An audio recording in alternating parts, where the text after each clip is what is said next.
Bona tarda a totes i a tots.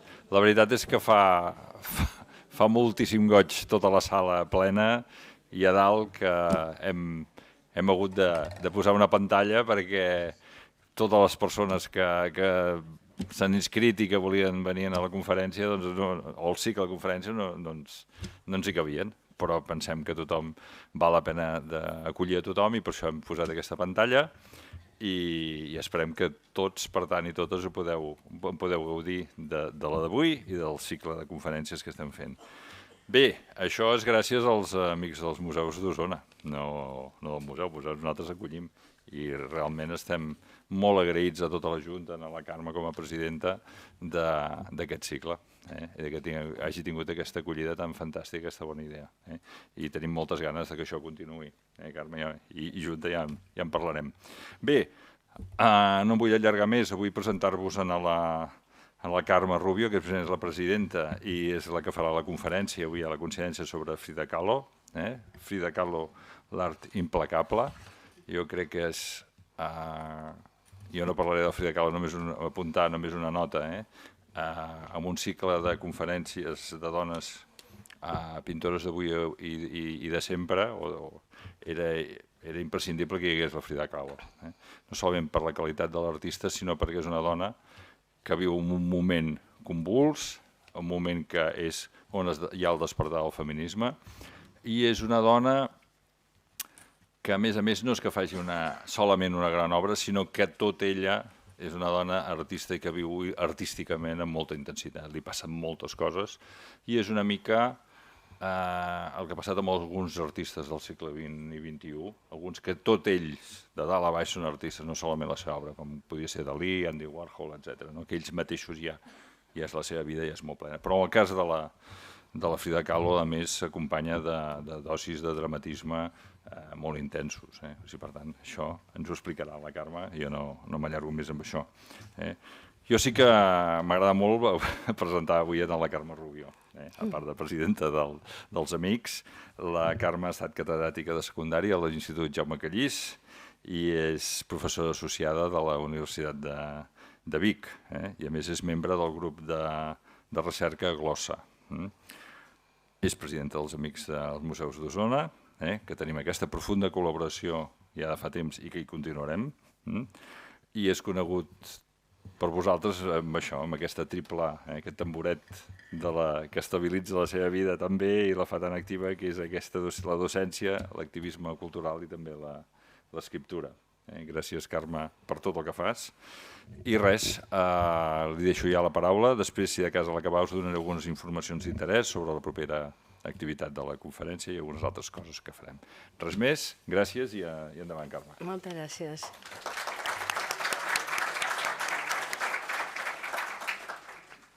Doncs bé, molt benvinguts a tots. Abans de començar, sí que us haig de dir que el dimarts que hi ha la pel·lícula sobre la Frida Kahlo serà a l'ETC, perquè ens han canviat el lloc ja un parell de vegades. Ens van dir que seria a l'Atlàntida i ara tornarà a ser a l'ETC perquè era per obres i ja es podrà fer allà. Ja sabeu, al Vic 2. Doncs res més. Jo us agraeixo molt, ja us he dit, que sigueu aquí i simplement penso compartir amb vosaltres un tema que sempre m'ha interessat i que us proposo fer un recorregut una mica per la seva vida, però sobretot un recorregut per la seva pintura. Tothom coneix, com ha dit l'Oriol, tothom coneix Frida Kahlo. Qui era? Se sent? Sí? Qui era Frida Kahlo? Parlem d'una de les pintores més famoses del món. Va crear una obra pictòrica i es va crear una personalitat molt singular.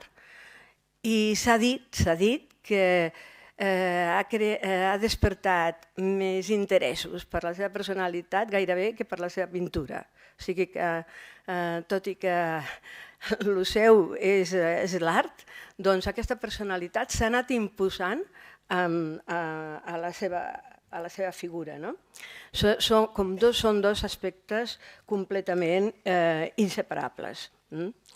hi ha un pròleg famós que reflecteix molt bé com s'ha convertit en un mite, Frida Kahlo. El va escriure l'escriptor mexicà Carlos Fuentes i ha quedat incorporat ja a la seva bibliografia. O sigui, molta gent el cita. Fuentes diu que ell només va veure a Frida Kahlo una vegada, l'any 1934, amb l'acte d'inauguració del Palau de Belles Arts de Ciutat de Mèxic. Era una celebració molt esperada, perquè les obres del Palau havien començat el 1905, però poc temps després esclatà la Revolució Zapatista, que va durar 10 anys, del 10 al 20. 10 anys que van significar una gran transformació social en aquell país. El 34, o sigui, gairebé 30 anys després de començar les obres, s'inaugurava el Palau amb tota la solemnitat. A dins tot relluïa. Les parets mostraven els marbres, els miralls i pintures, moltes pintures, entre ellas de Diego Rivera. Carlos Fuentes diu: «Cuando Frida Kahlo entró a su palco en el teatro, todas las distracciones musicales, arquitectónicas y pictóricas quedaron abolidas. El rumor, el estruendo y ritmo de las joyas portadas por Frida Kahlo ahogaron los de la orquesta, pero algo más que el mero sonido nos obligó a todos a mirar hacia arriba y descubrir la aparición que se anunciaba a sí misma con el latido increíble de ritmos metálicos para enseguida exhibir a la mujer que tanto el rumor de las joyas como un magnetismo silencioso anunciaba. Era la entrada de una diosa azteca, quizá Coatlicue, la madre envuelta en faldas de serpientes, exhibiendo su propio cuerpo lacerado y sus manos ensangrentadas, como otras mujeres exhiben sus broches». Bé, el que ell continua dient, perquè és un pròleg molt llarg, és que la gent va quedar fascinada en veure-la. I ja s'ho esperava, però va quedar perquè era això, Frida Kahlo, era fascinant. Aquest pròleg complet es troba en el llibre del diari personal, ple de dibuixos, de guixots, de frases de Frida Kahlo. Avui ja sabem que és un personatge mític que s'ha convertit en un producte comercial, en un producte mercantilitzat. Es troba la seva cara a tota mena d'objectes, en samarretes, a bosses, a pins. Ha passat a ser el símbol de la dona, de l'artista, de la feminista i sobretot del seu país, Mèxic, que s'identifica amb la figura d'aquesta dona que ha patit tant, que ha creat tant i que era tan bella. Frida Kahlo deia que havia nascut el 1910, a veure, passarem alguna... Aquí teniu una imatge de joveneta, els noms de naixement, Magdalena Carmen Frida Kahlo i Calderón. Ella deia que havia nascut el 10, però en realitat havia nascut el 1907 i va canviar la data perquè considerava que era filla de la Revolució i, per tant, feia seu el naixement d'una nació. Altres ho fan per ser més joves. Defensava l'orgull de ser mexicana, que van fer caure amb la revolució la dictadura de Porfirio Díaz, de tenir un passat precolombí. Era l'orgull dels indígenes de Mèxic. A Mèxic també és un país que tot just celebrava 100 anys de la independència dels espanyols, que es va aconseguir l'any 1821, després d'11 anys de lluita. I llavors, 100 anys més tard d'això, quan Frida era jove, les cultures precolombines tot just es començaven a estudiar a la universitat. I nosaltres en tenim testimonis catalans, d'escriptors catalans a l'exili, que van quedar molt impactats per aquell ambient de recuperació del sentit nacional i que ho reflecteixen en les seves obres, com ara Ferran de Pol, com ara Pere Calders o com ara Tísner, que en l'exili van triar Mèxic. A Mèxic és un país on l'element essencial és el mestissatge i ella també és un exemple.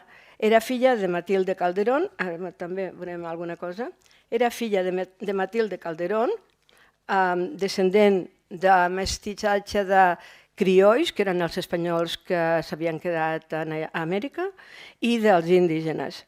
I de Wilhelm Kahlo, que en realitat deien Culo, però no queda va quedar Kahlo, que va castellanitzar el seu nom com a Guillermo. Era un immigrant austrohongarès, probablement d'origen jueu. El pare, Guillermo, havia tingut un primer matrimoni amb 2 filles que no van viure mai a casa seva i Frida era la tercera d'aquestes 4 germanes. La gran, que era Adriana, que està a darrere, després de la meva esquerra a la dreta està Cristina, està Matilda i està Frida. El pare era fotògraf. El pare era fotògraf. Li va ensenyar tots els secrets de la fotografia. Va saber il·luminar les fotografies, treballar els angles. Era un bon fotògraf. Havia tingut molta feina durant la dictadura de Porfirio Díaz, però durant la revolució va perdre la feina, van passar necessitat. Fins i tot ella es va haver de posar una mica a treballar per ajudar. De vegades, Frida va pintar alguns quadres a partir de les fotografies, també, que havia fet ella. Va ser molt bona fotògrafa i hi ha un llibre només sobre la seva fotografia. En la seva vida podem distingir 3 etapes generals, per organitzar-ho una mica. Des del naixement fins al casament amb Diego Rivera, que és l'any 29, la dècada dels 30, que són els primers viatges a Estats Units, la consolidació de la seva tècnica, l'únic viatge que va fer a Europa, a París, que no s'ho va passar gaire bé, però també va fer moltes amistats, i després la dècada dels 40, que vol dir la seva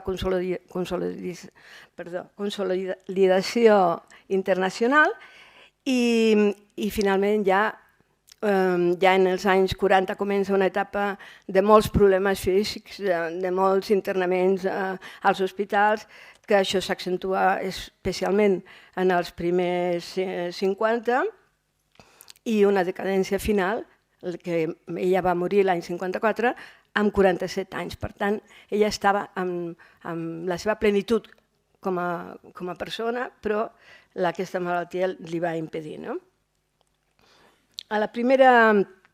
Aquí tenim aquest quadre, ella es veu petitona, té aquesta cinta de l'arbre genealògic, ja hi ha il·lustracions així fantasioses sobre l'arbre genealògic. El pare i els seus pares, i la mare i els seus pares. Ella és una nena petita, està a la Casa Azul. La Casa Azul és la que van viure els seus pares, la van pintar tota de blava, per suposar, i van estar molt bé, i avui és al Museu de Frida Kahlo. Aquest quadre, fixeu-vos que és del 36, per tant, és una època bastant posterior. És ja una època en què ja fa pintura surrealista.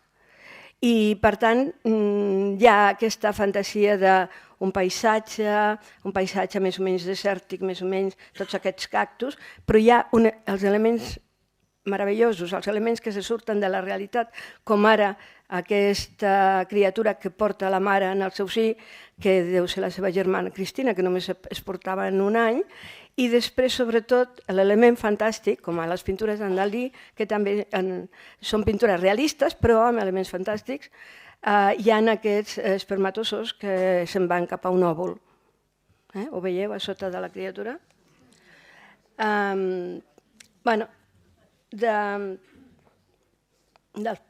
Del pare hi té això, Retrato de mi padre. Diu, pinté a mi padre, Wilhelm Kahlo. Ho pinta molt tard, és l'any 51, ja està ella molt greu. Penseu que al 53 li amputaran una cama, una part d'una cama, i això ja va ser terrible per ella. Doncs pinté a mi padre, de origen húngaro-alemán, artista fotógrafo de profesión, de carácter generoso, inteligente y fino, valiente, porque padeció durante 60 años epilepsia, pero jamás dejó de trabajar y luchó contra Hitler. Con adoració, su hija Frida Kahlo. Perquè aquesta gent, com ha dit l'Oriol, van passar totes les vicissituds del segle XX. És aquesta llegenda que té a sota una màquina de fotografiar a darrere. Ella era la preferida del seu pare. I de petita, sabem que va patir poliomielitis, tenia afectada la cama dreta i sobretot el peu dret. La cama dreta era més prima, una mica més curta. Ella ho suplia amb mitjons, les sabates. Més endavant es va saber, perquè com que va anar tant a metges, que també tenia escoliosi, espina bífida. La seva mare havia patit, després del primer naixement de la primera filla, una falta d'àcid fòlic i llavors les 3 filles restants tenien escoliosi, però amb millor mida que ella. Depèn dels graus. Els nens li deien Frida Kahlo, pata de palo. El pare la va educar a la pràctica dels esports i per tant aquesta nena va fer futbol, natació, boxa, lluita personal. Anava sempre en bici, o sigui que hi va haver un esforç familiar de superació de tot això. Després va anar a l'Escola Nacional, a l'Escola Preparatòria, i la seva mare la va obligar a presentar-se un examen per ser acceptada a l'Escola Nacional i ella va ser de les 35 alumnes que van poder entrar, de 35 noies de 2.000 alumnes. Volia estudiar magisteri i volia estudiar medicina. I va fer un grup d'amics. Amb aquests amics es deien els catxutxes. El catxutxa és una boina que portaven. Reivindiquen el passat de Mèxic. Tenien tots idees socialistes, eren nacionalistes, no hi anaven gaire a classe, però ella llegia molt, per exemple, i no va tenir mai problemes amb les notes. Eren conscients que estaven participant en la formació d'una nació. Si us en recordeu, després del franquisme, doncs també els joves se sentien molt conscients de construir alguna cosa nova. Ben viscut alguna cosa així. També van ser coneguts per les bromes que feien. Entre els seus companys estava Alejandro Gómez Arias, que seria el seu promès, i d'altres que van ser advocats, que van ser professors, que van ser poetes, que es van convertir en gent interessant en el seu país. Aquí tenim diferents de joventut, diferents fotos de joventut, quan estava com a alumna, i després una mica la seva extravagància de vestir-se aquí de noi, que serà la primera de la meva esquerra. Vestida amb armilla i amb vestit jaqueta de noi. La seva vida va canviar el 17 de setembre de 1925. Anava amb el seu promès, que feia 2 anys que sortien, i l'autobús o camió, el camió que deuen allà, en què viatjaven de la línia de la Ciutat de Mèxic a Coyoacán. Ells vivien a Coyoacán, que estava molt proper, però s'havien de desplaçar a la Ciutat de Mèxic. Va ser investit per un tramvia de la línia Xochimilco. Per un atzar havia perdut no sé què i va haver d'agafar aquest camió i el tramvia no va tenir res a fer, o sigui, el va aixafar contra una cantonada i va ser l'accident en el viatge que cada dia feien. Ella diu que els autobusos eren febles. Aquest dibuix el poso perquè és de l'any 26, per tant, feia poc de l'accident, feia mesos de l'accident, o com a molt un any. Tenia 18 anys encara, que deia que tenia 15, i va tenir moltes fractures. Un passamà, una barra, la va travessar, com ja sabeu, perquè ja sé que sabeu moltes coses de Frida Kahlo, perquè és molt coneguda, però és com si quan tornem a veure una pel·lícula que ens agrada molt, doncs tornar a parlar d'aquest tema. Va tenir fractura de vèrtebres lumbars, de pelvis, 11 fractures al peu dret. El peu dret la va martiritzar sempre. Luxació al colze esquerre, ferida profunda a l'abdomen. I això li va desencadenar una peritonitis, un cistitis. Un mes total al llit, 3 mesos, abans de poder fer una vida mínimament normal, però va haver de deixar els estudis. Aquest tema el repetirà moltes vegades i ella farà descripcions del que li va passar. Diu, per exemple, el choque nos brincó hacia adelante y a mí el pasamanos me atravesó como la espada a un toro. El seu xicot va quedar estès a terra, ella va quedar també a terra, nua, plena de sang, amb la barra clavada, però un home amb una granota de treball li va posar un peu al pit, va tirar la barra i gràcies a això sembla que es va salvar. Va quedar coberta de pols d'or perquè hi havia un viatger que portava una bosseta amb pols d'or. Un treballador, això, li va arrencar la barra, avui seria impensable, i bé, és el que la condicionarà tota la vida. Aquí tenim el primer autorretrat. La seva mare, ella tenia un llit amb dosser, li va posar un mirall a sobre, li va crear una estructura que li fessin una estructura de fusta per poder pintar i ella pintava el llit, va pintar sempre el llit. Després no, però durant molt temps podia pintar i aquest accident realment va condicionar que ella es dediqués a la pintura. El seu tema fonamental és l'autorretrat, és el model que tenia, es mirava al mirall, es pintava. S'ha dit que Diego Rivera pinta de dins cap a fora perquè parla del poble, parla dels moviments socials, parla de la dignitat de l'indi. Frida Kahlo pinta de fora a dins, és un exercici d'introspecció, de conèixer amb ella mateixa, de conèixer el seu estat d'ànim, tot el que li passa. No és agradable en moltes ocasions, ja ho sabeu. Té una gran capacitat per captar la semblança de la gent, d'allò que pinta. I tota la seva vida dedica, o sigui, en el retrat posarà tota la investigació que ella va fent sobre la pintura. Diu, me pinto a mí misma porque soy a quien mejor conozco. Això ens dona una idea de que tota la seva pintura té molt d'autobiogràfic. I és en l'autorretrat on incorpora tots els seus avenços. Coneixia molts moviments pictòrics, tenia una gran cultura de tipus pictòric, provenent d'Europa, de l'Europa clàssica, del Renaixement, del Barroc, però també de la pintura mexicana, que estava en un moment de gran emancipació, de gran creixement. I sobretot reflectirà els seus turments personals. Aquest autorretrat amb vestit de vellut, que també és una roba molt característica des de l'època del Renaixement, des d'èpoques molt antigues. A veure. Doncs aquest retrat el va fer i li va regalar al seu xicot. S'havien barallat. Evidentment, després de l'accident, la relació va ser diferent. I s'havien barallat. Ella li fa aquest retrat perquè la recordés, perquè quan el veiés la recordés amb ella i s'ha pintat guapíssima. Es mostra sofisticada, té el cabell recollit enrere, ja ho veieu, la posició és lànguida. Serà molt diferent a la imatge que després tindrem d'ella.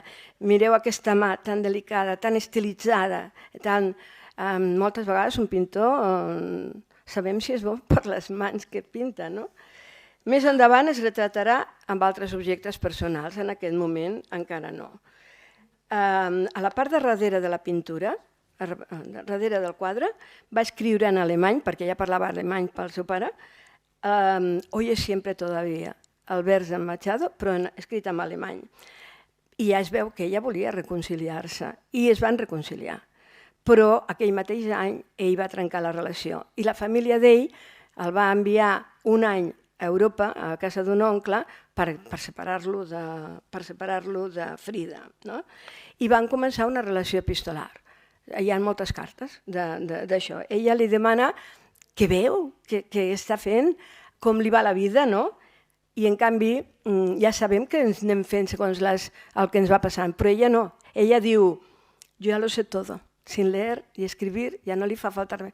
Ja sap com és la vida després del que li ha passat. Des del començament treballa molt la tècnica. Es diu que era bastant obsessiva, que cercava la perfecció. Els seus quadres estan plens d'associacions cultes de la història de l'art. Segueix els retratistes del segle XIX que s'inspiren en els del 400, del 500. En una carta, ella li diu que està pintant un quadre que està a l'estil de Botticelli. Per tant, ella pensa en la Venus de Botticelli quan fa aquest quadre, ja ho veurem. El quadre no el pinta observant-lo al mirall del llit, es podria basar en una fotografia feta pel seu pare d'aquest any mateix 26. Els trets i el pentinat coincideixen, però no és una fotografia el que ella fa. El rigor de la fotografia, ella busca aquí un ideal estètic, universal, diferent, que és el que dona la pintura i que hi ha pintures artístiques que sí que també ho donen, però normalment la pintura no. Els grans pintors són els que aconsegueixen que això no sigui només Frida, sinó que sigui una imatge de dona meravellosa. Té els elements característics dels seus autorretrats de sempre.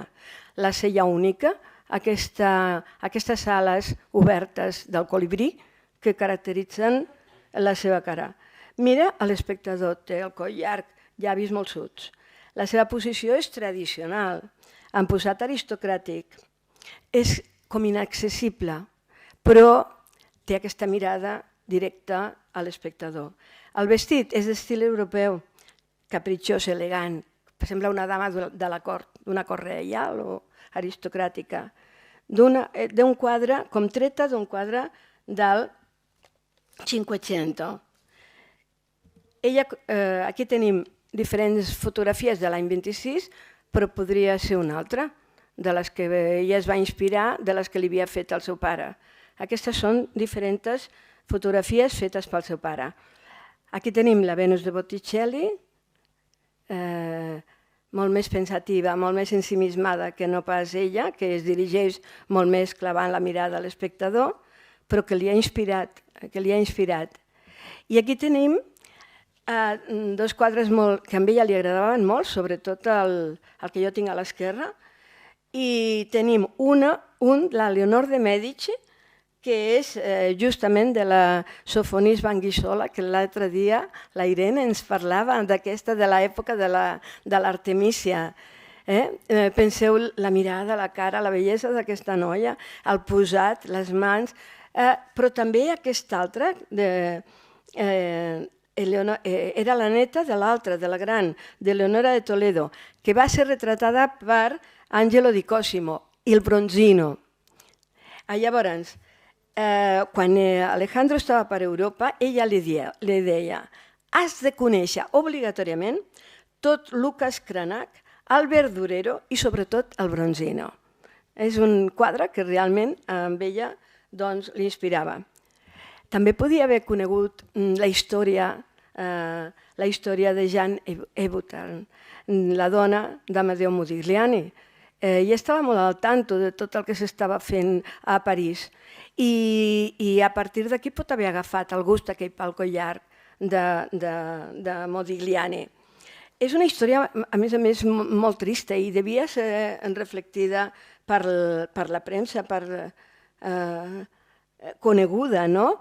Perquè aquesta noia de bona família, que era pintora, que era una bona pintora, que va quedar anul·lada per un Modigliani que era un geni però que era impossible conviure amb ell, que tenia una criatura petita, una nena, i que estava embarassada de 8 mesos, va estar amb ell l'any 20 a l'hospital, que es va morir de tuberculosi. I el dia mateix que es mor Modigliani, ella se'n va a casa als seus pares, que no la volen ni veure perquè estan desesperats amb el matrimoni que ha fet ella i com ha arruïnat la seva vida, i ella es deixa caure per la finestra i es mata amb la criatura.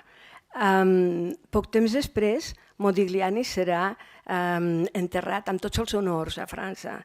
Ella va estar hores i hores perquè ningú es volia fer càrrec del seu cadàver i va ser enterrada de qualsevol manera. Suposo que és una història que realment colpeix i que bé, tot aquest gust a l'estil de Modigliani la podia impressionar. Més endavant, se n'assabentaria que Diego Rivera, quan estava a París el 1910, es va fer amic de Modigliani. I a més, quan tenia problemes, quan l'altre estava borratxo, quan no tenia diners, anava a viure amb ell i l'ajudava. Per tant, Modigliani, més tard, ella se n'adonaria que Diego l'havia acollit moltes vegades. aquest any mateix... Bueno, hi ha gent que diu que també coneixia això, les pintures del Fayum, de l'època romana egípcia, mòmies del segle I antes de Crist fins al IV, uns rostres bellíssims dins d'una mòmia petitona, però la cara no era una escultura, sinó que era una pintura. I sobretot, no sé, aquesta de l'esquerra doncs connectaria bastant. Tornem al retrat. A l'any 26 ella va conèixer Diego Rivera. Li havien encarregat amb ell que fes un mural. El mural sempre significava molt temps. De la creació allà a Ciutat de Mèxic. I la gent l'anava a veure. A vegades fins i tot pagaven per veure'l. Però no és el cas. Ella va anar i es va interessar molt per ell. I fins i tot va dir, m'agradaria tenir fills seus. Com es diu d'un cantant o d'un artista. El va conèixer per una relació amb una amiga, Tina Moratti, que era l'amant d'un cap polític. Es van reunir en una reunió de gent amb idees comunistes i allà el va conèixer. I després el va anar a veure mentre pintava, el va fer baixar de la Bastida i li va dir, m'agradaria saber la teva opinió sobre la meva pintura. I ell li va dir, bueno, veiem a casa i pinta davant meu, que és el que també es fa moltes vegades. I llavors es va interessar molt, però es va interessar molt per aquest retrat. I li va dir, tens talent, i la va encoratjar a pintar. Si no li hagués dit això, potser ella no hagués continuat pintant. Aquest és un retrat d'un dels catxutxes, d'un d'aquests nois. Semblen molt més grans, però és que abans els nois també, tal com vestien, tal el posat, semblaven molt més grans. Hi ha molts elements, com si fos un collage, però no ho és, però hi ha records infantils, com aquestes joguines, hi ha la Lira, perquè ell es diu Lira de cognom, però també perquè és un poeta, hi ha un àngel perquè ell es diu Sant Miquel i això és Sant Miquel, hi ha lletres com si fos un còmic en diferents posicions, hi ha la calavera típica de Mèxic. A ella no li agradava aquest quadre, l'altre va estar encantat. Li semblava que era com un retallable de cartolina. I no entenc que a ell li agradi tant. Aquest senyor va ser poeta, va ser professor, va ser escriptor de teatre, una persona del seu temps dedicada al tema de la cultura.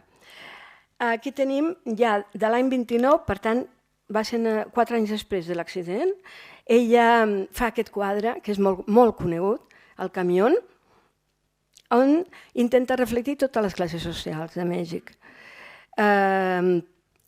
Tenim d'esquerra a dreta una mestressa de casa, grassona, de fraccions que s'assemblen una mica a la de Frida, però deformades.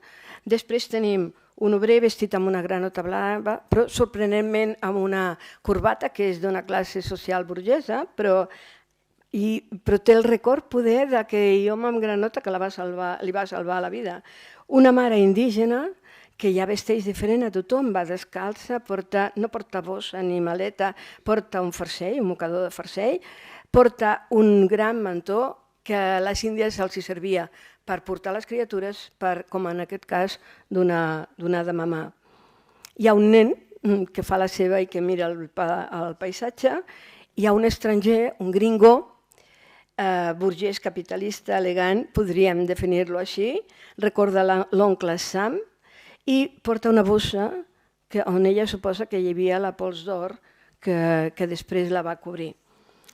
Al final s'ha vist com una mica discordant aquesta joveneta que sembla de bona família, que és molt modosa, que té un posat molt correcte, que s'ha dit que d'alguna manera podia ser la seva germana Cristina, que se li semblava i que era una mica més petita. I amb això passem, estem acabant amb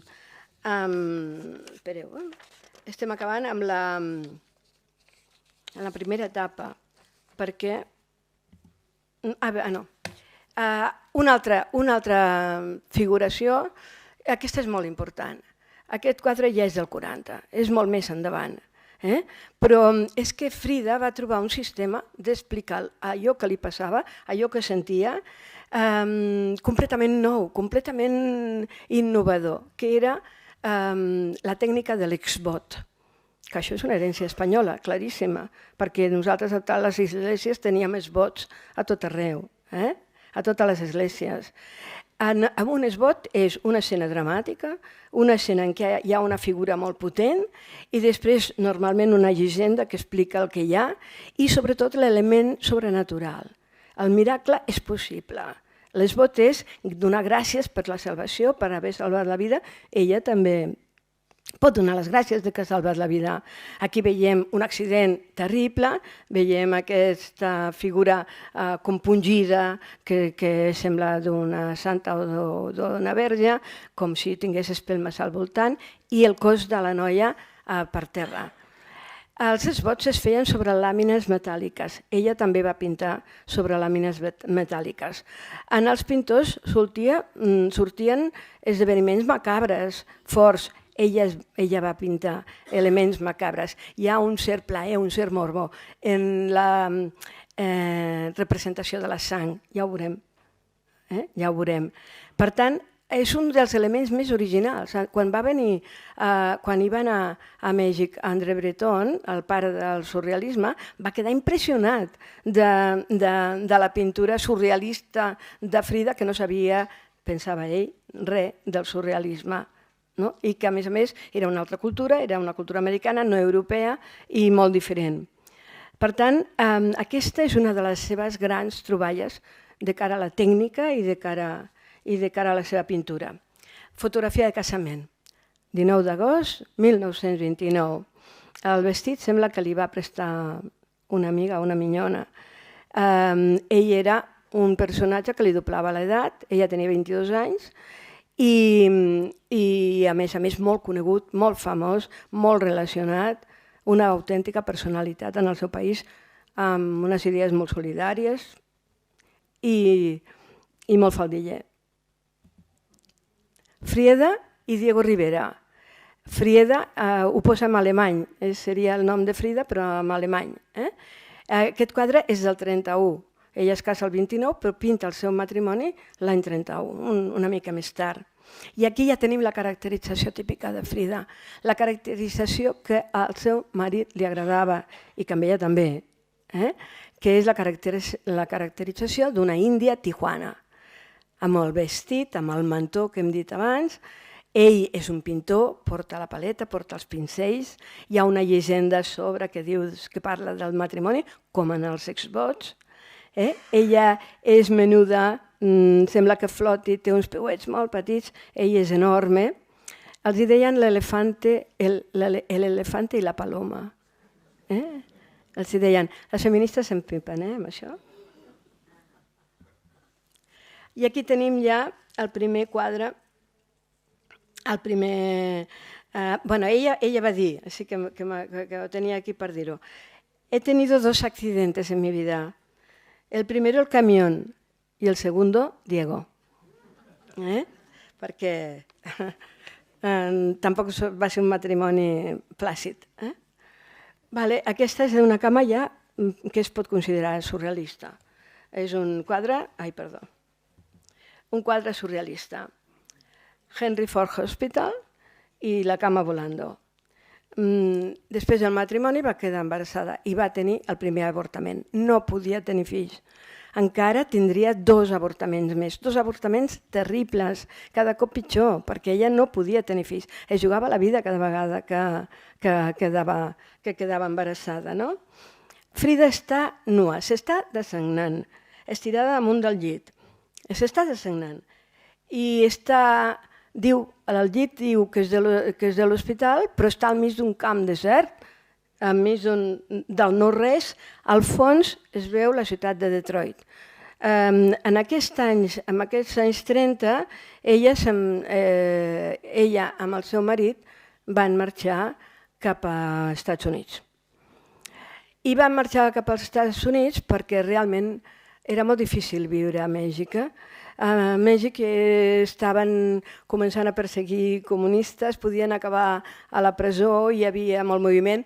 Diego Rivera era trotskista, no era stalinista. Els stalinistes perseguien els trotskistes, però de manera terrible. Hi havia una crisi amb el nou govern que havia pujat i, per tant, ell no rebia comandes, no rebia projectes per pintar murals. Era un moment molt delicat. I, per tant, no és només ara me'n vaig als Estats Units, sinó que tenia ja unes comandes que li havien proposat des de l'any 26 i les va acceptar.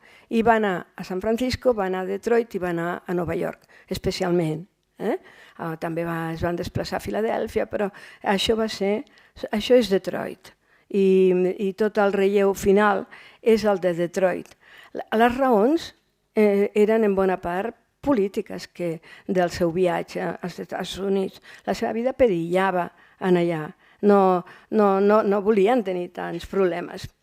Llavors van anar allà, ella tindrà aquest avortament i haurà de ser ingressada. Tenim les xemeneies, les fàbriques de Detroit. Frida està lligada a unes artèries carregades de sang que van a 6 objectes. El primer de l'esquerra, a baix, a veure, en l'art surrealista és l'espectador que ha de recodificar el quadre, que ha d'interpretar els símbols. I, per tant, se'ns estan donant com claus que ho fem, que reinterpretem això. Aquestes figures són realistes, estan pintades amb molta precisió. Hi ha un tor de ferro aquí, que és la màquina, però també és un instrument de tortura. Després tenim, pujant, un maluc humà, la representació. Ella té molts coneixements d'anatomia, del que ha estudiat. És un maluc, la curva del cul i després la part de davant, la part que ella també té afectada. Després hi ha un fetus. El fetus de 4 mesos i amb una posició determinada que després la repeteix sempre perquè devia o veure'l o li han dit que estava en aquesta posició. Després hi ha un cargol i el cargol, ella em sembla que va dir que era la lentitud, el temps tan llarg que se li va fer tot el que significava l'avortament. Després hi ha una maqueta d'una pelvis femenina, que això és un altre objecte d'anatomia. Els coneixements mèdics surten moltes vegades. I després hi ha una orquídea, perquè és un símbol sexual, però a més, la Miss Ford cada dia li regalava una orquídea, es van fer molt amigues, també diuen que amb connotacions homosexuals. Ella va tenir relacions amb dones i relacions amb homes. Per tant, ells han sortit de Mèxic, van als Estats Units, però tindran també molts entrebancs de tipus mèdic amb Frida. I aquesta serà la primera pintura clarament surrealista d'ella. El seu cos és molt desproporcionat respecte al llit. El llit està desproporcionat respecte a tot.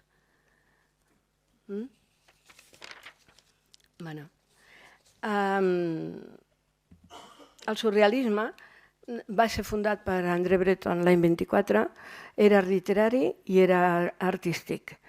Tenia els seus manifestos, es basava en les teories de Freud, es basa en l'exploració del subconscient i dels somnis. Això ella, en principi, no ho va utilitzar. Ella deia que partia de la realitat, de les coses que realment li havien succeït, però a partir dels 40 sí que introduirà el tema del somni o el tema més d'exploració del subconscient. Això ja ho farà. Quan l'any 38 André Breton arribi a Mèxic, ho fa per fer una exposició internacional. De fet, el surrealisme és un moviment que es va implantar en tot el món. gràcies a aquestes exposicions internacionals que ell anava fent en diferents països. Al 40 li va tocar a Mèxic. I Frida Kahlo va formar part dels pintors surrealistes, no dels pintors mexicans que estaven en aquella exposició, sinó dels pintors surrealistes. En els anys 40 va tenir la dimensió màxima de difusió aquest moviment. Seguim. Aquest autorretrat en la frontera de Mèxic i Estats Units. Aquí tenim Frida, és de l'any 32, feia poc que havien arribat, però ella es cansarà de seguida d'estar als Estats Units. Diego Rivera estarà entusiasmat d'estar als Estats Units. Ella està al mig de dos mons. Mèxic, a la meva esquerra, i Estats Units a la dreta. A Mèxic hi ha les figures, restes arqueològiques, els monuments precolombins, hi ha el Sol i la Lluna, que són tot al·legories. Són Quetzalcóatl i Tetzalpoca. El Sol i la Lluna que s'enfronten als núvols contaminants que venen de la banda dels Estats Units. Després hi ha una colla d'objectes, un ídol de fertilitat, que és aquesta figura morena, que és una dona amb grans pits, amb el ventre embarassat, amb unes grans cuixes. Hi ha la calavera típica. Després hi ha les fruites, els colors naturals, les flors, la vida. I a l'altre cantó hi ha els grans edificis, les torres, la bandera americana. Tot és gris, no hi ha vida, hi ha màquines. És un reflex del que significa el capitalisme. I després hi ha una mena de turbina o de motor que s'alimenta de les arrels de les flors i amb això construeix energia cap a la part dels Estats Units. Ella diu que no li agradava, que no li agradava estar-se i que volia tornar a casa seva. En aquestes lletres posa Carmen Rivera pintó su retrato en el año 32. Ella vesteix de rosa, que és un vestit que tampoc no és massa comú, diferent del seu vestuari habitual. Està dreta com una estàtua damunt d'un pedestal, d'un petit pedestal, a la mà d'una bandera mexicana, que és un símbol de lleialtat al seu país. Es troba al mig de dos mons, al mig de dos mons, i està clar que els veu molt diferents. Aquesta és una de les truculentes que ella va fer, també l'any 32. L'any 32 va tenir un altre avortament i, a més, és l'any que se va morir la seva mare. Diuen que és com el naixement d'un oblito, un objecte que s'han oblidat en una intervenció mèdica. És un fetus mort. Aquest fetus té la cara de Frida. És la consciència de sentir-se assassinada. La mare està morta. Realment aquest any va morir la seva mare. No sabem si el cap ha estat decapitat o si simplement als morts se'ls tapa el cap. No expulsa el fetus, representa a la Frida morta. I aquesta truculència de la sang del blanc del llit. Allà colgava mi vestit des del 33. És d'una manera una mica ingènua, expressa el capitalisme. Els edificis estan, veieu, molt junts, molt disminuïts. Molt lluny es veu l'estàtua de la llibertat, una mica imperceptible. Hi ha un temple grec, però també hi ha una església presbiteriana al costat. Els carrers estan coberts de retalls de diaris i hi ha fotografies de gent que fa cua per menjar. Ja sabem que hi va haver la Gran Depressió, que hi havia gent molt rica i gent molt pobra i que molta gent sense feina i totes aquestes coses. Edificis en flames, una galleda plena d'escombraries en el primer pla. És l'únic collage que va fer, després ja no en va fer més. Té un to ingenu i té un to irònic, també. És una forma de representar el capitalisme americà, és com una societat degenerada. Ridiculitza l'obsessió pel trofeu, aquí hi ha un trofeu amb una columna, amb l'altre hi ha un vàter, que això ja ho havia fet Marcel Duchamp a París, de posar un urinari. Hi ha anuncis, hi ha un rellotge, perquè en aquesta vida americana el rellotge ho presideix tot, i al mig hi ha un vestit sense ella. O sigui, és una absència que indica una presència. El seu esperit i el seu cos eren a Mèxic. No hi és. No hi és. En aquest món que està pintant, no hi és. Aquest quadre el va començar a Nova York i el va acabar a Mèxic.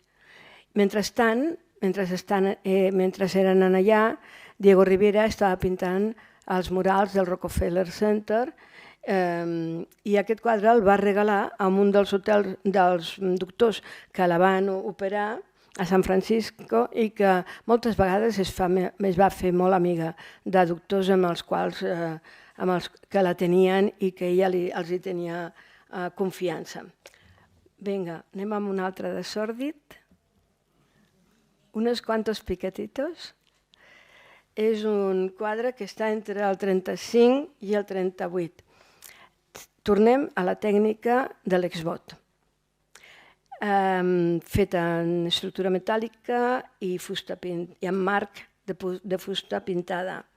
S'inspira en una nota de premsa, com avui podríem trobar en qualsevol diari nostre de l'assassinat d'una dona. Un marit o una parella o un home que mata a una dona. Es conserven els retalls de la notícia que van inspirar aquest quadre. Segueix la tècnica de l'esvot. Per tant, estem dins de la influència de la cultura popular en la seva pintura. L'exvot li proporciona els mitjans per poder-ho explicar. En les notícies del diari diu que hi va haver un judici i que quan li van demanar què havia passat, ell només va dir però si jo només li he fet unos quantos picatitos. I bé, aquest seria el resultat. És una prova experimental de trobar nous recursos d'estratègies visuals, com no s'havien fet mai. Aquest quadre també va encantar a l'André Breton, es va entusiasmar. Va considerar que trobava una font d'energia renovadora de tot el moviment surrealista. També apareix l'element il·lògic. Per André Breton, Frida era Mèxic i tota la seva consciència del drama, de la festa, de la tragèdia, dels temes mortuoris, de la presència de la mort.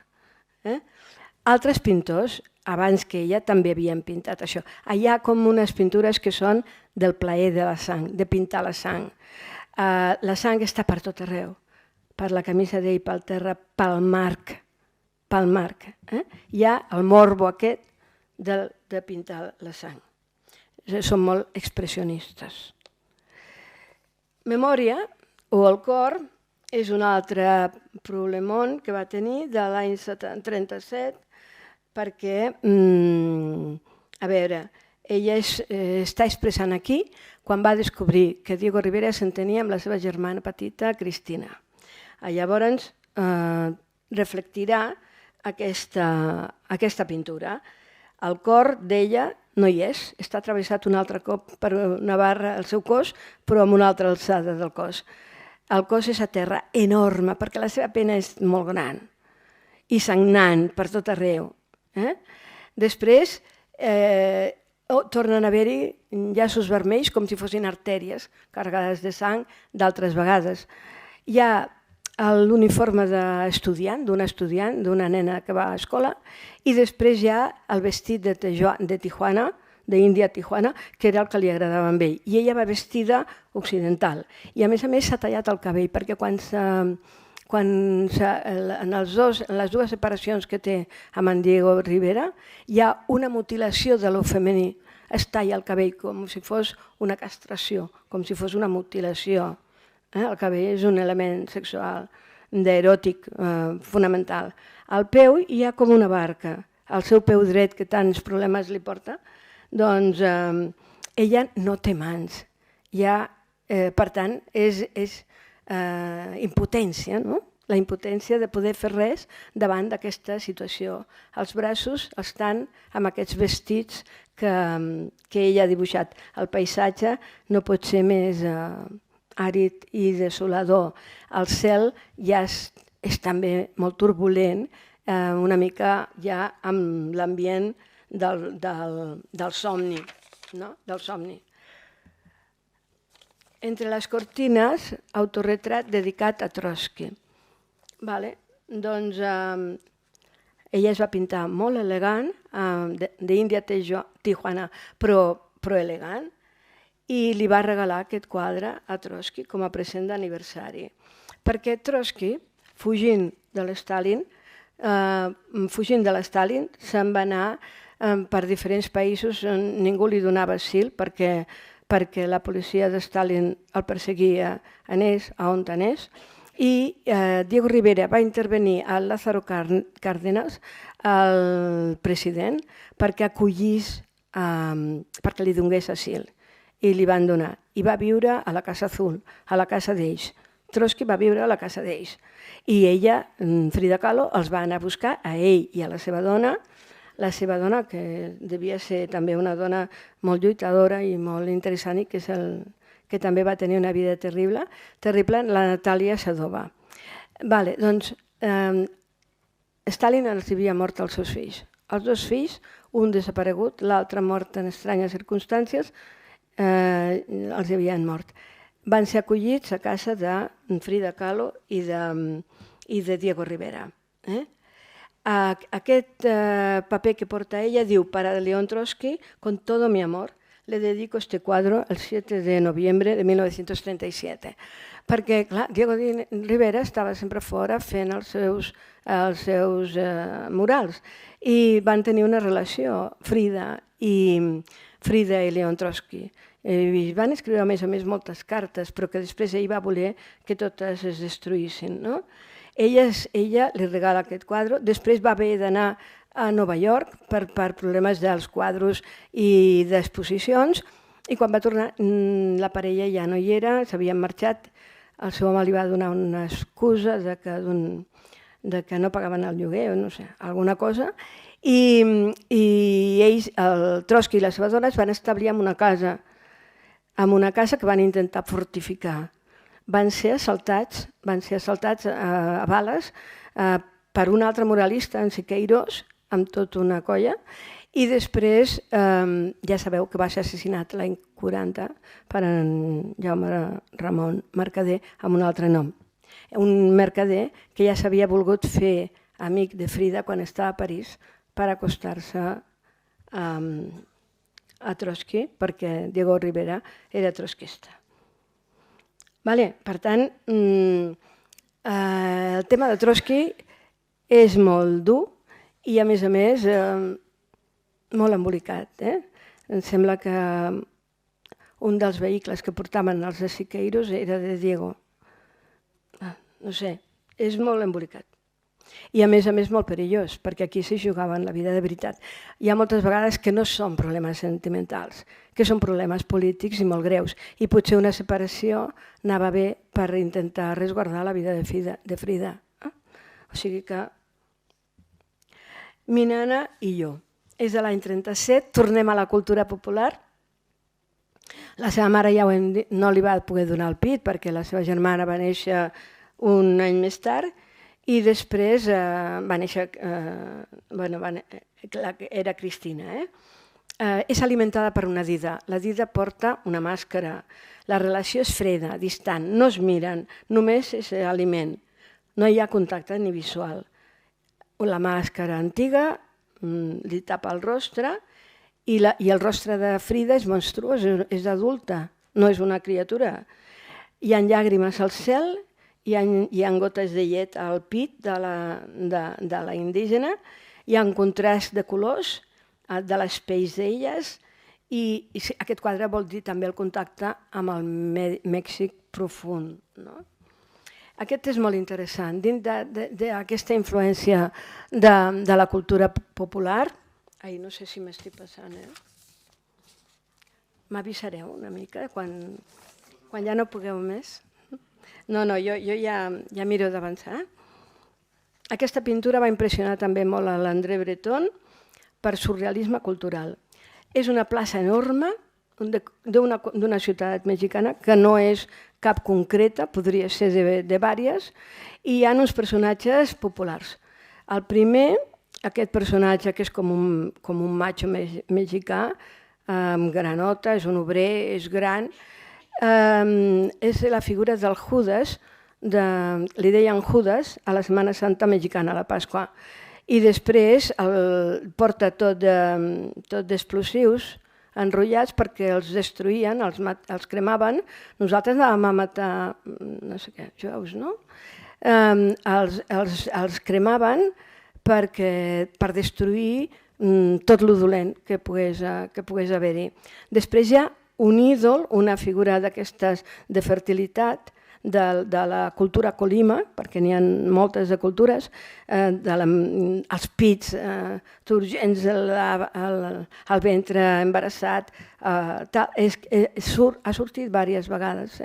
I després la calavera, l'esquelet, lligat amb filferros, articulat amb filferros, i una figureta d'artesania, que és aquesta d'un home pujat, un camperol pujat a sobre d'un burro, que sembla com de ràfia o de tal. Diu, los 4 habitantes de México, però hi ha 5, hi ha la nena. És una nena, no és una nina, perquè els braços ho indiquen. És una Frida petita que està observant totes aquestes figures. És l'únic quadre que ella va pintar que hi ha ombres, i les ombres relacionen unes figures amb les altres. És una mica naïf, les proporcions no se segueixen. Hi ha una casa colonial, que seria aquesta de les arcades, que sembla que estigui en una superfície enfonsada, però que és molt interessant. Probablement, diuen, potser ja tenia el quadre fet i el títol i va afegir la nena, i per això són 5, no sé. Un altre que a mi em sembla impressionant és aquest del suïcidi de Dorothy Hale. Era una actriu molt maca als Estats Units, triomfant. La Dorothy Hale, el seu marit va morir en un accident, va començar a tenir problemes econòmics, problemes també a la feina, i es va llançar d'un gratacel a baix. Una amiga de la família, de la Dorothy Hale, que es deia Claire Booth, era amiga de la mare de la Dorothy Hale. Va pensar que la Frida podria fer un quadre sobre la Dorothy perquè era molt bonica i que sortiria, però ella va representar el suïcidi i per tant, horroritzada, va veure que no li podia donar a la mare aquest quadre, que no li podia regalar, perquè veiem el suïcidi en totes les seves fases, com va caient, fins a baix, que surt fins i tot com del marc. Va voler destruir-lo, però no ho va fer. I va estar dècades aquest quadre desaparegut, fins que va aparèixer a la porta de l'edifici principal del Museu d'Art de Phoenix. I per tant, aquí hi és, no? El cel sí que ja és un ambient oníric. Aquí ja el surrealisme ja es manifesta clarament. Lo que el agua me ha dado és una de les seves obres més importants. Té reminiscències infantils. És la visió que tenim quan estem dintre d'una banyera. No ens veiem la cara, veiem els peus. Aquests peus, sobretot el dret que està malalt, semblen com dos organismes estranys, un és sa i l'altre està malalt, com éssers fantàstics. Aquest quadre té infinitat de referències. Els peus estan inspirats amb la lamentació del Crist mort d'Andrea Mantegna, de l'any 1480. Hi ha els gratacels de Nova York, que ja hem vist en moltes pintures, que surten dins d'un volcà. Hi ha un ocell vermell i hi ha una dona flotant sobre l'aigua que té reminiscències de la pintura d'Ofèlia de John Hébert Millet. Hi ha un esquelet que ja hem vist que surt sempre. Hi ha un quadre d'ella que és la Frida Blanca i la Frida Bruna, que no veurem, però que apareixen a sobre d'una esponja. Hi ha un vestit sense cos, que també ens ha sortit. Hi ha els cargols, que estan inspirats en les pintures del Bosco. Hi ha un vaixell de vela, com aquell que tenien al peu al quadre Memòria. André Breton també el va celebrar molt. Aquest quadre s'ha exposat per tota Europa en el seu temps. Pinta imatges d'experiències, imatges que ella té, i tot es pot reinterpretar perquè està basat en quadres seus. La forma de presentar-los és molt original. Tots els elements es veuen de front, com si es projectessin en una pantalla, com si ella estigués a la banyera, però a la vegada a sobre. Diuen que la perspectiva és la mateixa que quan es mira a dins d'un taüt. L'original aquí són els angles visuals. Ja dic que es va exposar moltíssimes vegades. Aquí tenim el quadre aquest que inspira l'ocell, que és aquesta taca vermella del fons, i la noia, en aquest cas, la representació d'Ofèlia. Aquest és probablement el més famós d'ella, les dues Frides. La va pintar quan va acabar de signar els papers de divorci. Expressa el dolor de la separació. Després de 10 anys de casada amb Diego Rivera.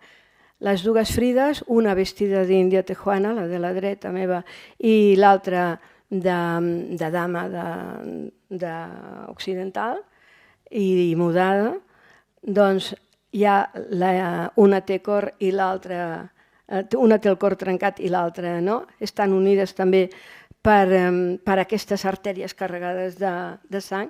La tejuana té un retrat de Diego a la mà, com un amulet. És el culpable de tot el que està passant. La Frida europea porta un vestit victorià de casament i la Frida victoriana seria la que Diego va abandonar. Va ser el més car que es va vendre en vida seva per l'Institut Nacional de Belles Arts de Mèxic, que el va adquirir per 4.000 pesos. Es nota el coneixement dels instruments quirúrgics amb aquestes pinces pen, que controla una circulació. Ella tanca l'artèria però segueix degotant, per tant aquestes dues es moriran perquè segueix degotant.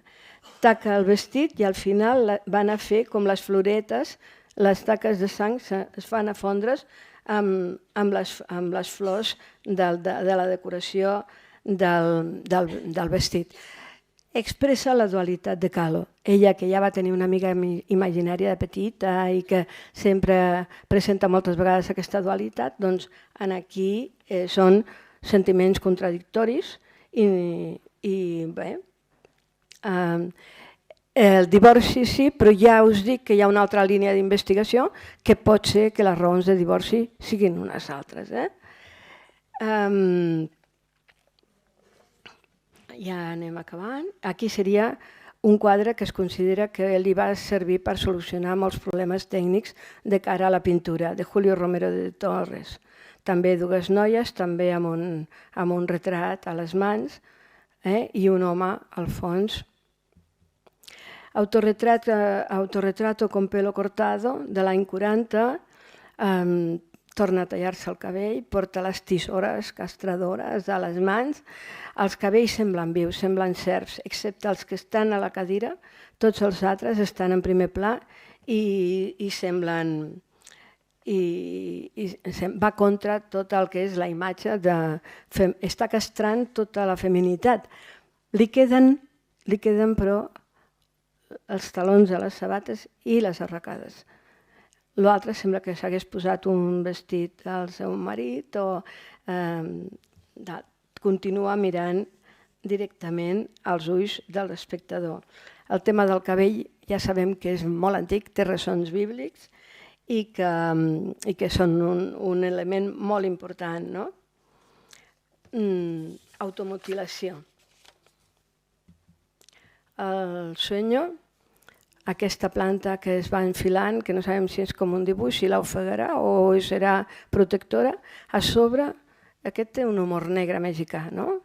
A sobre hi ha tot un esquelet que té un ram i que està com un Judas embolicat que explotaran, amb càrregues de dinamita que han d'explotar. La mort està sempre esperant. El llit és com el de casa seva de quan era petita. S'inspira també en cerimònies catòliques, però està al marge del catolicisme, és al marge de la religiositat oficial. Ella està coberta amb una manta groga i Frida es veu molt petita en referència a l'esquelet. Aquest autorretrat de l'any 40 és el moment de la reconciliació al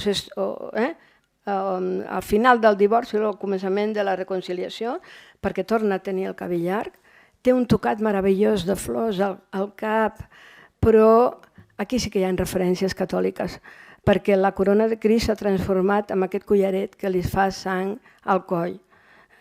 La vegetació són de fulles que punxen. Hi ha punzelles com de flors, però branques completament seques. Però ella està completament indiferent, mirant fixament a l'espectador. Aquestes arracades li va regalar Picasso quan va anar a París i que li va agradar molt la pintura.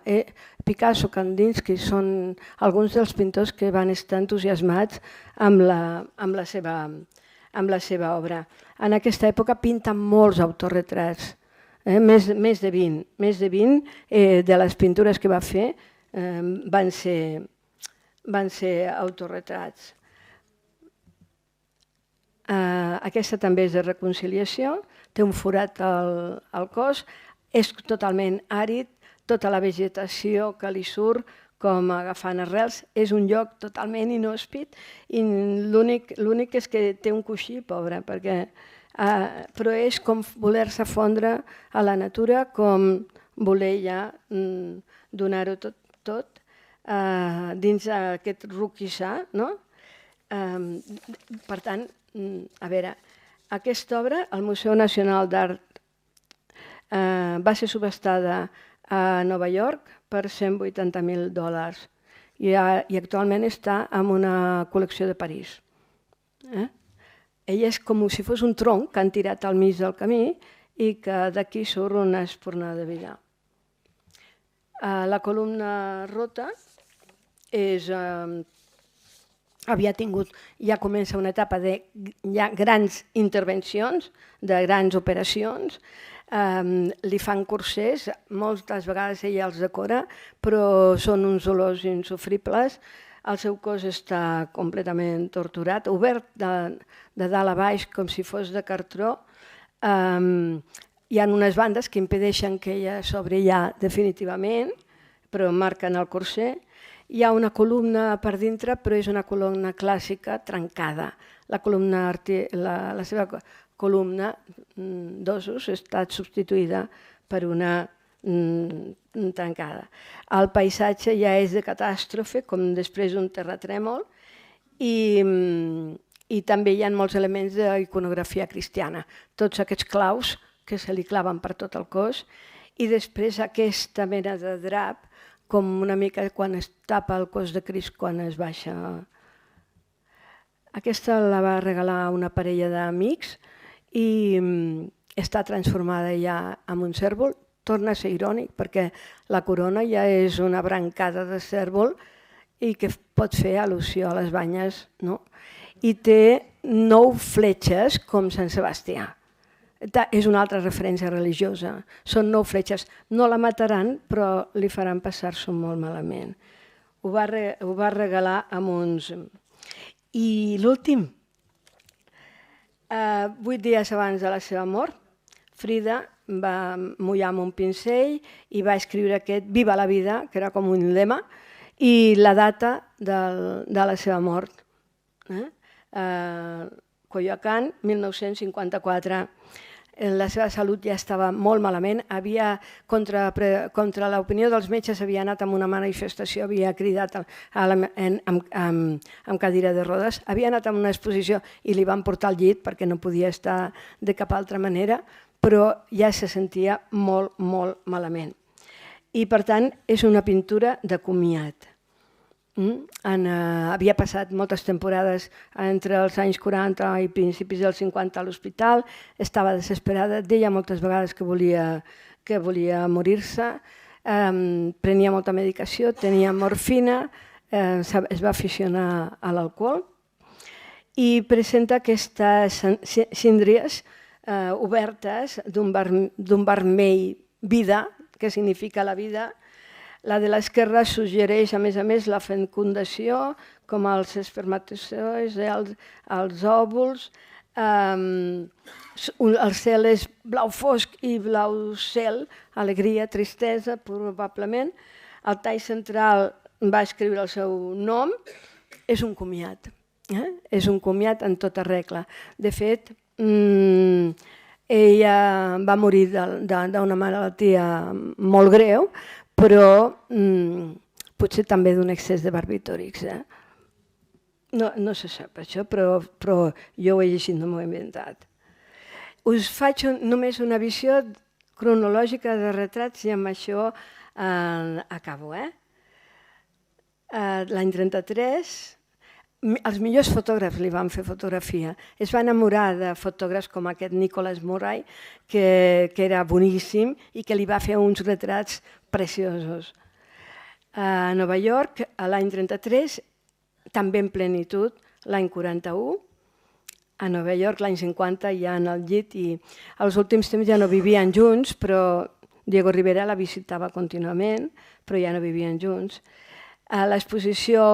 La primera exposició en solitari, o sigui, només per ella, que va ser molt tardana. Va tenir unes exposicions a Mèxic. A Nova York sí que en va tenir una altra. La darrera fotografia de Frida Kahlo. Ja no podia més. Moltes gràcies.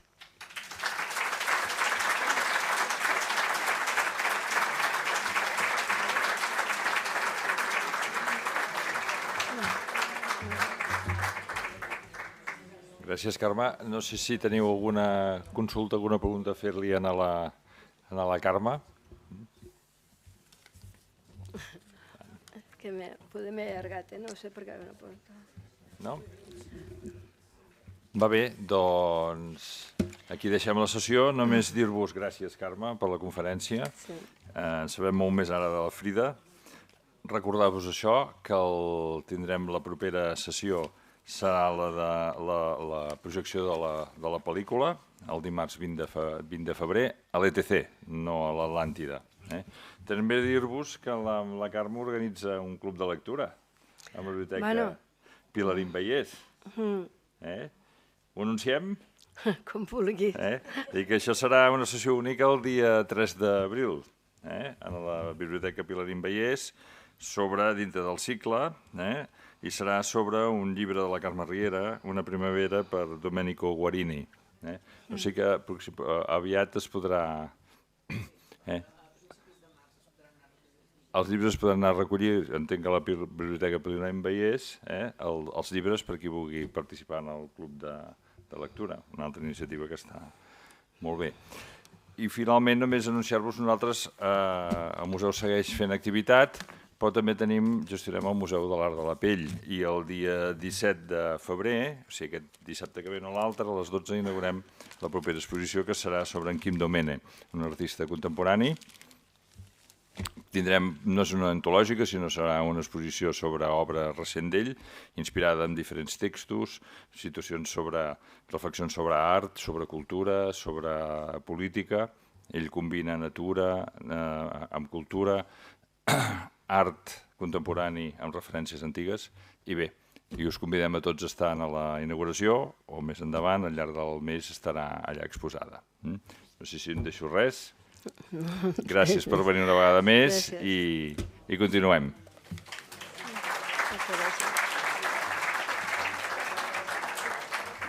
Gràcies.